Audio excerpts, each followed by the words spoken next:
excuse to drink.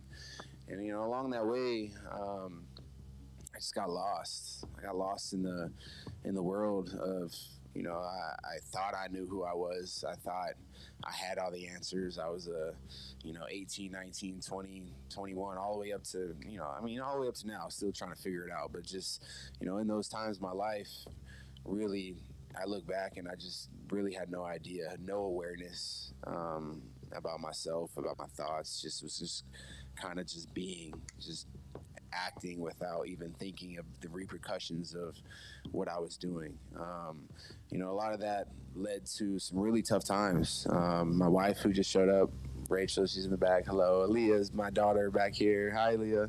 My daughter's 7. My wife, we've been married 7.5, 8 years.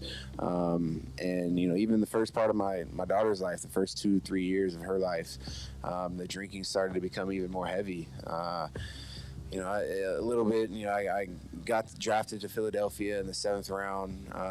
They ended up cutting me. I went to Cleveland, played there for 3.5 years. Ended up lacerating my kidney on a punt play out there. I was in the hospital for a few days, and during that time, I was done for the season. And like I said, my whole life, I really attached myself to the game of football. My ego was football. Everywhere I went out in the world, it was football. And so that was really one of the first times the game had really been taken away from me. It was like week 4, week 5, I was done for the season. And on top of that, my daughter was about to be born. And it was just a whirlwind of things started happening that I didn't know how to control. And what was my answer? I went to alcohol, and because alcohol was a way for me to kind of forget about all of those problems and go into my own little way. And but then I would always regret it because I would wake up and those damn problems were still there and even worse. And so it got to a really bad point to where my brother can attest to this. I hit a rock bottom in my life.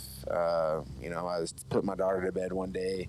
I was really trying to stop drinking. I was trying really hard.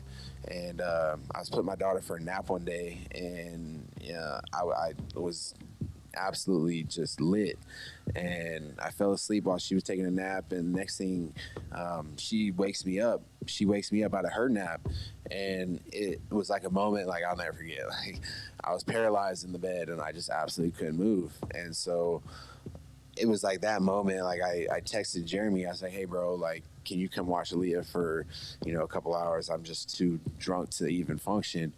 And, it was kind of like an epiphany in that moment right there. Like, I just had felt like I left so many people down to not be able to take care of my child in that moment. It doesn't matter what moment it is, just be like in that moment, not to be able to get up and play with my child. And so that's really stuck with me for a long time. And that was, that rock bottom really initiated me really taking the steps into figuring my stuff out. I attended AA meetings, and those were beautiful, man. Just to see the strength from some people who had a lot more problems than me. Like I was drinking because we lost the game, because I played bad, because I didn't pay I didn't take the trash out the night before, whatever it was, like whatever excuse you could come up with, I used that to drink. And it wasn't until, like I said, I hit that rock bottom and kind of came out of that with a whole new idea that I need to be better. I need to be better for my wife. I need to be better for my daughter. I need to be better for my community, for my family, right? And so I started taking those little baby steps to figuring myself out, and started going to AA, started hearing stories of people who were drinking for way more, people homeless and, parents beating them and, whatever that may be.